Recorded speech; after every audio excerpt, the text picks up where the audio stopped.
All right, let's get started. So, hello and welcome everyone to this new webinar. Today we are going to talk about the evaluation of teachings. So it's a little bit different from all the other use cases we've seen where it was generally students or teachers who would evaluate productions.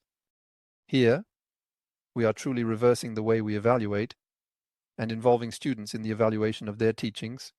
So it can be a general teaching evaluation, but it can also be the evaluation of a specific subject or the teaching of a particular teacher or professor.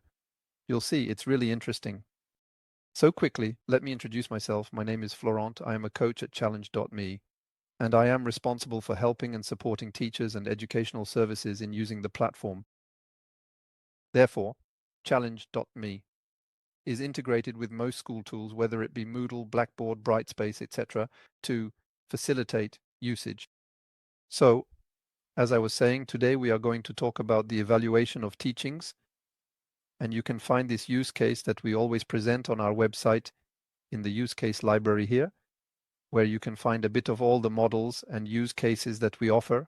So this is not exhaustive. There are still plenty of others, but I believe we have listed about 30, and you can browse through them if needed. So today we are going to talk about the evaluation of teachings and the importance of conducting this type of evaluation for students, because there is also an interest for the students. It allows them to express what they feel and to suggest possible improvements in their teachings, as well as to assess whether they found the teaching enjoyable, relevant, etc. from their side. On the teacher's side, it will also allow the teacher to receive plenty of feedback on their teachings, their course, or their subject. It is you who will define the type of evaluation you wish to have. In order to improve his teaching and courses continuously throughout the year, one can imagine launching this evaluation at 2 points during the year. This way, students are allowed to express their opinions, and the teacher can adjust his courses accordingly.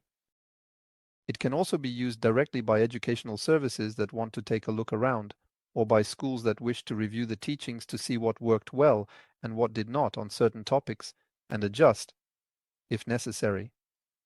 So here, we are really focused on continuous improvement. This is one of the benefits of this type of activity. It is really the continuous improvement of courses that allows for the enhancement of teachings. There is also student engagement. So I mentioned that it will allow student participation in the quality of the teachings that have been given to them. It will allow for the identification of both the strengths and weaknesses of certain teachings. It will really be the student's feelings, so we will need to analyze that. We shouldn't take everything at face value, and we should analyze all the feedback a little bit. But it can help to identify areas for improvement in possibly in certain courses or subjects. It also helps to create a bit of transparency, really.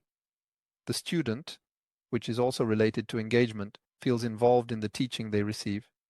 They know they can provide feedback on the education they have received. I think it's important to also listen to the students on this subject. I'm not sure they have much space, let's say, to discuss all of this with their teachers or with the school they are in. So it can be interesting to use it this way. So you will be able to define criteria. In fact, students will be able to evaluate these teachings, these courses, or these teachers based on certain criteria. So we have defined some here, but we can go much further. You will see that among the models we have defined 3.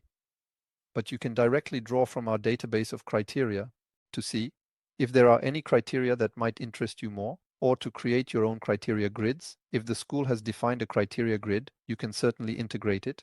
So, how is it going to work? On the platform, there is always this system of phases where in the first phase you will define who will be evaluated. A course will always be defined by a person. We will register a person, a teacher who will be evaluated. Then, it is more in the instructions that we will ask the student what they should evaluate. Should they evaluate the teacher? Should they evaluate the course? Should they evaluate the subject? Or should he evaluate the overall teaching of this teacher? This will be something that will be defined in the instructions. But in the participant registration, it will really be the teacher that we will register. So we can register one teacher, but we can register several This way, students can evaluate multiple teachers at the same time. And you will see this directly on the platform. Afterwards, you can optionally publish the results to the teacher if you want the teacher to be able to view the results, including all the evaluations they have received and the comments they have received on their teachings. But you can also choose to hide this. This result and the results of these evaluations will only be known, for example, by the relevant educational service, etc., or from the service that needs to receive feedback. You will see there is an option, and I will talk about it a little later. There is an option to make this type of activity completely anonymous. Therefore, by default, all evaluations and interactions on the platform are anonymous. But here we go a bit further in terms of anonymity, meaning that even the results will be anonymous. This means that as soon as you check a box, the entire challenge will be anonymous. And even those who want to access the results for review will not see the names of the students who left specific comments. They will only have a view of the comments and evaluations that have been given, but everything will be anonymous and there is no possibility of de-anonymizing, if I may say so. I will talk about this interface again, but when you check this option, there is no going back. The challenge becomes completely anonymous, and I will show you that shortly. There are several ideas about the evaluation of teachings. Some advice is always offered regarding this type of work. Anonymity. You can inform students that it will be completely anonymous, that they have no fear that their name will be displayed anywhere on the platform for all those who view the results. It can somewhat allow for more open communication, or on the contrary, you may want to maintain a certain level of control and not make the challenge completely anonymous, so that those who can view the results will see the names of the students. That is up to your choice. So, eventually it will be necessary to define the moments, etc., and act on the results. That is to say, accordingly, adjust the teachings if needed. We are going to switch to the platform to see how it is presented directly. I am going to go directly into Moodle. I will add an activity to my course. I am highlighting this step, which is the same for all the activities you might add to your courses. I will go directly to my demo course here. I will add an activity, a challenge activity. I will simply and clearly refer to it here as teaching evaluation. And I will record and display my activity. I have added my activity. I will be able to create my challenge here now. There is always this home page, let's say in quotation marks, during the creation of a challenge. This is mainly to become familiar with the different guides that exist, how you can duplicate an existing challenge, and possibly schedule an appointment with one of our coaches if you need support in creating a challenge. Don't hesitate, we are here for that. I am going to create my challenge, and here I will select the model in question. The model is not a classic format here, nor is it a work evaluation or a group member evaluation. It is really in the other section here that you will find this model for teaching evaluation. Here you will be able to click on Create. You always have the general information. You will simply fill in the name of the challenge with a summary. By default, there are already some things displayed, and you can modify them if needed. We are really going to focus here on managing the phases, and we will find the 3 phases that need to be configured for this type of teaching evaluation. So the first phase is the registration of teachers or courses. Here it will be very simple. As I mentioned earlier, we will simply register teachers who will represent their courses, their subjects, or their teachings. So you just need to click on this phase. And in fact, the only option that will be the only setting that needs to be adjusted is here in the participants. Everything else is optional. You do not need to fill it in. You can set dates that will roughly represent the teaching period, but that will be purely for informational purposes. Really, the only thing that needs to be configured is the participants here. And here you will be able to register the teacher or teachers concerned by this teaching evaluation. So you will click on Enroll individually. By default, we usually enroll students. Therefore, by default, the interface is displayed on the members, on the students of the course. But what interests you is a bit, the teachers are found in the Manager section. They are the managers of their course here. And here, we will find all the teachers who are part of this course. I will take my friend Jean as an example, who will be the concerned teacher. And the students will have to evaluate Jean here directly on the platform. I consider that it is Jean, the teacher, who will be evaluated directly here. That's the only thing I have to do. In the section for the registration of teachers or courses, it is about registering the teachers who are involved in this teaching evaluation. Next, we will look at the evaluation part here. So I will simply be able to set the dates for when I want the students to evaluate their teaching.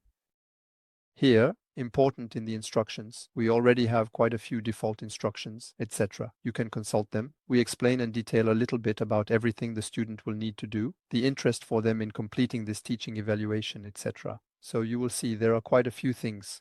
You will be able to consult these default instructions. You can modify them if needed. Here, I am making a brief summary, but we explain to him how it will work, eventually the different criteria that will be used, the fact that he will be able to leave an anonymous comment here, etc.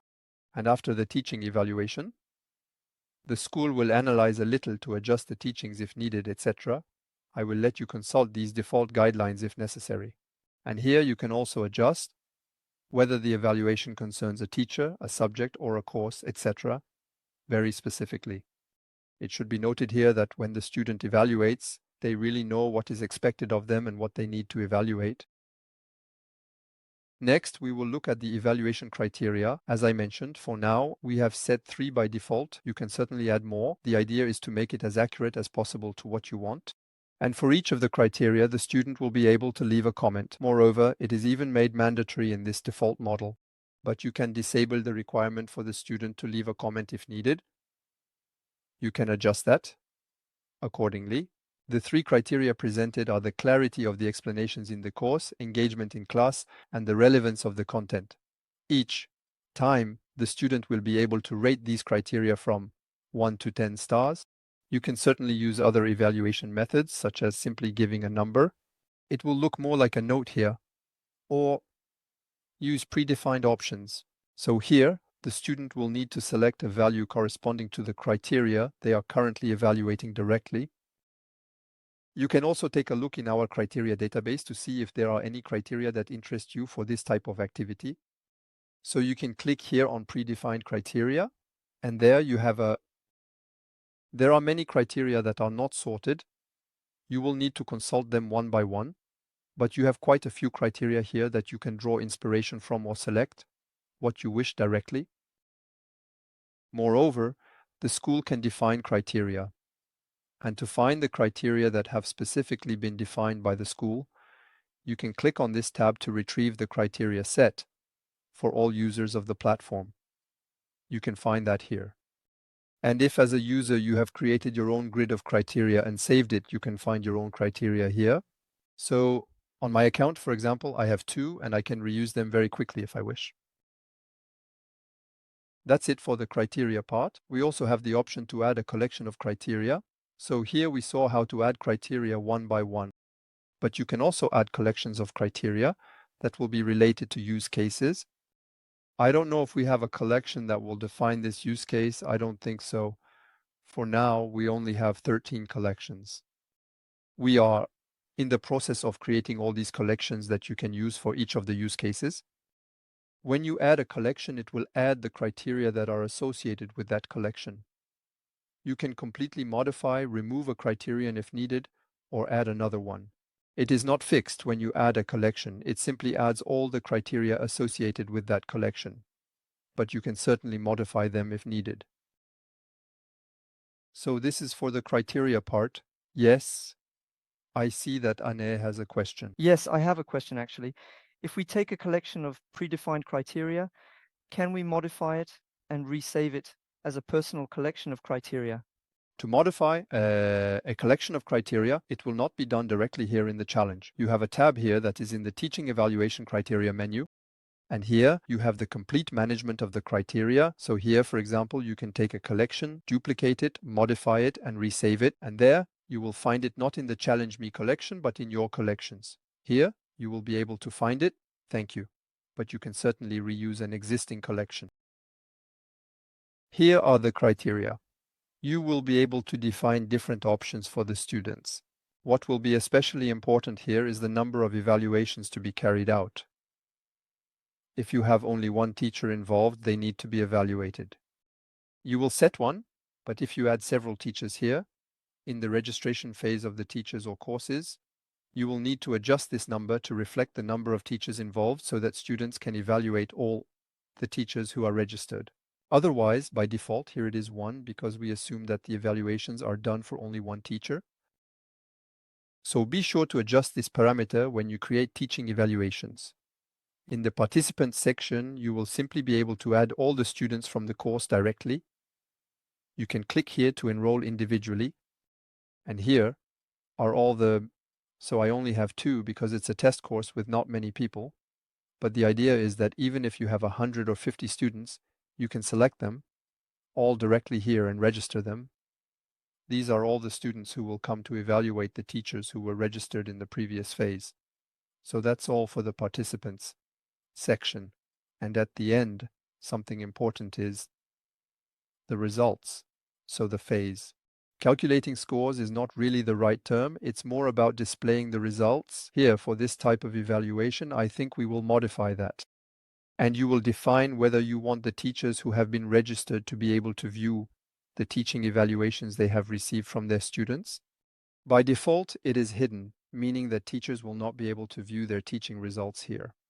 But you can decide to say, well, yes, I want to display the teachers. And I will say, for example, the teachers will be able to view all the feedback they have received only, or the details of the grades in addition. Therefore, each teacher will see the details of all the evaluations they have received. That's up to you. You can also, which is the opposite of what I was saying earlier, lift the anonymity. It is really the teacher who, if you check this box, will see the names of the students who left such comments, such grades, etc. But by default, here it is anonymous. Yes, Agnes. So your microphone is muted. I don't know if it's you. Yes, yes. I have a question. In fact, there may be a situation where there is a teacher who does not have the same role as the other teachers because he is a module supervisor. So there may be a module supervisor teacher and several teachers associated with that course. Yes. And are there different roles provided? Because regarding anonymity and all that, I don't know. So no, there is no predefined role, but what I was just saying earlier is that you can, for a challenge, it will be binary, let's say. It will either be anonymous or it will not be. It will not be anonymous depending on certain roles, indeed. Yes. And after the question, what would be good is that the supervisor module could see all the evaluations. Depending on the type of evaluation, there may be some things that should not be visible. But if these are very general things about teaching, it would actually be good for them to see what has been done in relation to other teachers, but not necessarily for the other teachers to see what has been done for all the teachers. Is that possible or not? Regarding the platform's functionality, one can register a person as a manager for several challenges. After that, it will also depend on whether you use Moodle or not in your... Yes. So a person who has at least the role of teacher will be able to access all the challenges in the course they are part of. However, there is no longer a notion of role, meaning that a supervisor might also find it interesting to have access to everything, even if we don't know who received what. We can see everything and take what we have. What is complicated is if one's own case is only visible to oneself, and then we see all the others. This allows us to somewhat guess where the other errors come from, if they do not come from us. Yes, absolutely. It's already good. Anyway. Indeed, this allows me to bounce back to the question of anonymity. Here, I am really talking about the fact of consulting the results during the results phase. When the challenge is finished, we will set a date, and at that moment, the results will be available for the participants who have been evaluated. Earlier, I mentioned a very specific option. We will find this option in the general information here. It is the anonymous option for managers. By default, as I mentioned, if I want to check the tracking of my activity here, I will be able to see the names of the students who are involved and the name of the teacher. In the results phase, see the teacher here, the grade they received, etc. on the evaluations given by the students. But as you can see, it is not anonymous in the tracking of the activity. But if I click here on anonymous for the managers, it will make the challenge completely anonymous for everyone, even for us on the challenge me side. It's really, if I click here, there's no going back, so I'm going to do it. I won't be able to go back. If I click here, I'm told to be careful. The challenge will be completely anonymous. And now no one will be able to see the names associated with the evaluations that have been completed. So here I confirm. And now it is grayed out. I can click, but I cannot go back. And if I go to the activity tracking here, you see I'm saying something silly, but there I think I need to refresh. But normally it's anonymous for everyone. You see I'm saying something silly, but normally that's how it works. So it allows me to find a mistake. The idea is that we can anonymize this page temporarily if we want to present it to students or teachers, etc.